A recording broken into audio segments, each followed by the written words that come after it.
Không phải thì làm sao ạ? Tao sắp chết rồi. Hả? Bố làm sao? Mà sao bố lại sắp chết? Bố bị đau ở trong người à? Tao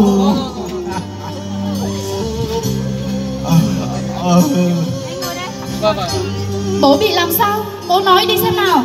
Bố làm co lo quá. Tao không có cái rượu thì mua nốt. Phải 1 lít cơ thì tao mới tỉnh được.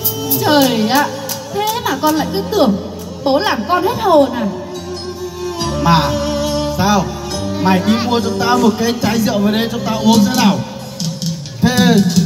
Thế mẹ mày đâu rồi? Bố à, mẹ và các em đi làm nương từ sáng rồi mà. Nhờ, tao quên. Mà mày có bị làm sao không đây? Làm sao? Làm sao mà bố lại hỏi con như vậy à? Tao thấy mày cũng đã 17, 18 cái mùa mưa ngô rồi mà sao ở cả cái bản đến đông người như thế mà không có cái thằng nào đến bắt mày về làm vợ là sao hả? Bố à, con chưa muốn lấy chồng đâu. Con đã nộp hồ sơ thi vào trường cao đẳng sư phạm Điện Biên rồi. Con muốn làm cô giáo để có tiền lương để giúp đỡ bố mẹ và mang cái chữ đến cho các em nhỏ ở bản vùng cao như mình chứ.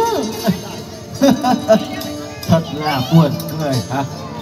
Mày nhìn cái nhà mình xem hả? Còn ra cái nhà nữa không? Nắng thì thấy cả cái ông mặt trời hả? Mưa thì ướt hết cả cái đầu. Thì lấy đâu ra cái tiền cho mày đi học hả? Bố à, con sẽ cố gắng học thật giỏi để nhận được học bổng. Ngày nghỉ con sẽ đi làm thêm để có tiền. Mày im ngay hả? Không có cái học hành gì hết. Mày phải ở nhà lấy chồng đi làm nương, thế thôi. Không, con phải đi học. Con không lấy chồng đâu. Không lôi thôi nha hả? Mày phải đi lấy chồng hả? Mày phải đi lấy chồng để tao còn được phạt vạ tiền, vạ rượu hả? Vạ thịt. Tao còn có cái tiền đấy đi mua cái rượu về uống. Mày có thấy cái nhà cái thằng Sùng Trư ở bản bên không hả? Con nó cũng bằng tuổi mày hả? Thế mà bây giờ nó đã đẻ ra 2 thằng con rồi đấy. Bố nó phạt ra cái thật là nhiều tiền, xong nó còn mua là cả cái con xe máy. Thế có Dương nó không chứ? Bố à, con không lấy chồng đâu. Con phải đi học. Không nói nhiều, tao đã quyết rồi. Mày phải ở nhà. Mà sau này mày không đi làm nương cùng mẹ mày. Bố à, hôm qua có bác trưởng bản đến báo cho các nhà là sáng nay có cái cán bộ ở trên huyện xuống họp phổ biến về ngày bầu cử đại biểu Quốc hội và bầu cử đại biểu Hội đồng Nhân dân các cấp. Sáng nay mẹ thì không thấy bố đâu. Mẹ thì không biết tiếng phổ thông nên mẹ đã bảo con đi họp. Mà bố à, năm nay con đã đủ 18 tuổi rồi. Cái cán bộ bảo là con đã đủ tuổi để đi bỏ phiếu bầu cử rồi đấy. Còn vui lắm.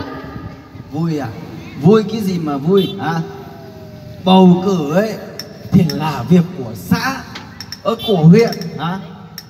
Bầu cử ấy có làm ra được hạt ngô, hạt thóc không hả? Mấy năm trước tao đi bầu cử rồi, cái nhà mình nó có thoát được cái đói cái nghèo đâu. Năm nay không có bầu bí gì hết ở nhà. Kìa bố, sao bố lại nói như thế? Nhà mình nghèo là vì mình làm chưa đúng cách mà thôi. Với lại bố cứ suốt ngày uống rượu như thế, làm sao nhà mình thoát nghèo được chứ ạ? Mày là cái con gà con mới lớn. Mày định dạy con cái con gà mà gà trống à hả? Mày định dạy con tao đấy à? Mày muốn chơi không? Bảo ơi, có nhà không? Ai đây? Vào nhà đi.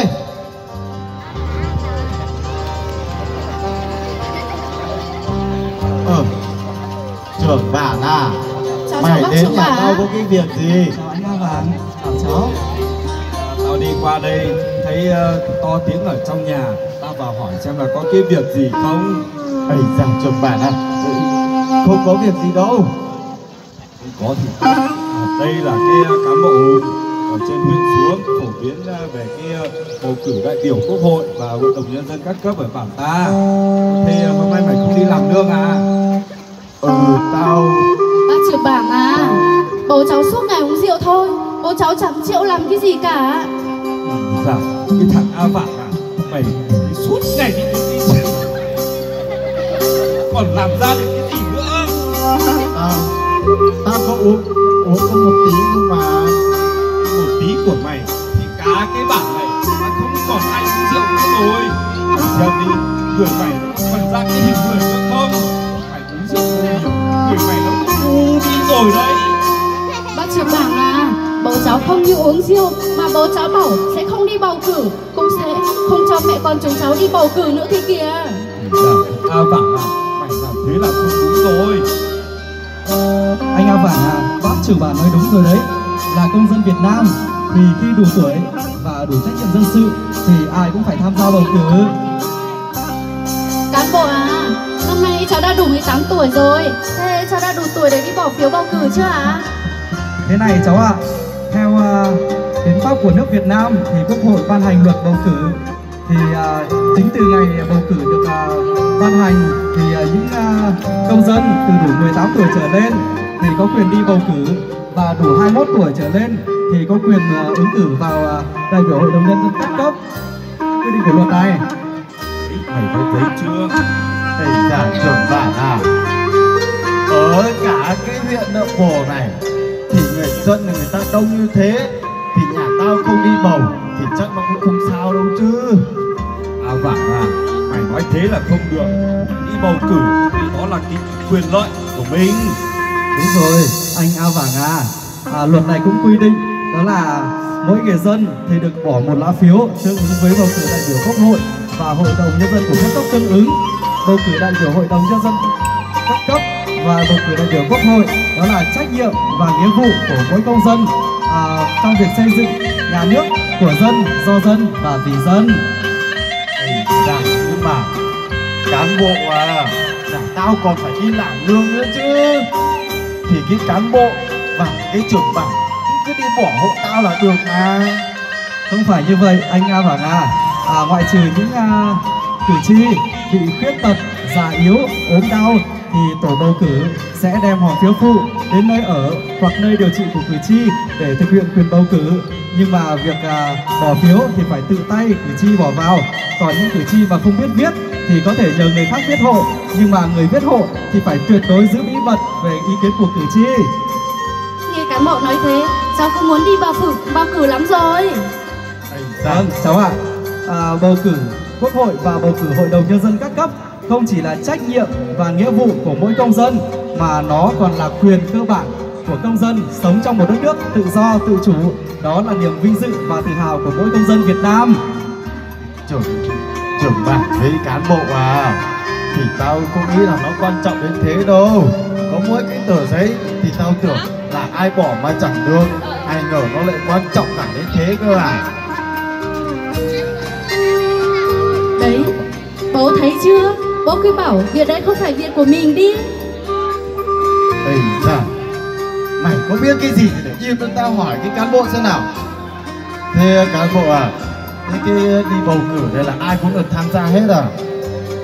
Thưa anh A Vàng, thưa mọi người, những người đang chấp hành án phạt tù và những người đang chấp hành án phạt tù, những người đang trong thời gian chịu án tử hình, đang chờ thời gian thi hành án, những người mất năng lực hành vi dân sự thì không được ghi tên vào danh sách cử tri và không có quyền tham gia bầu cử.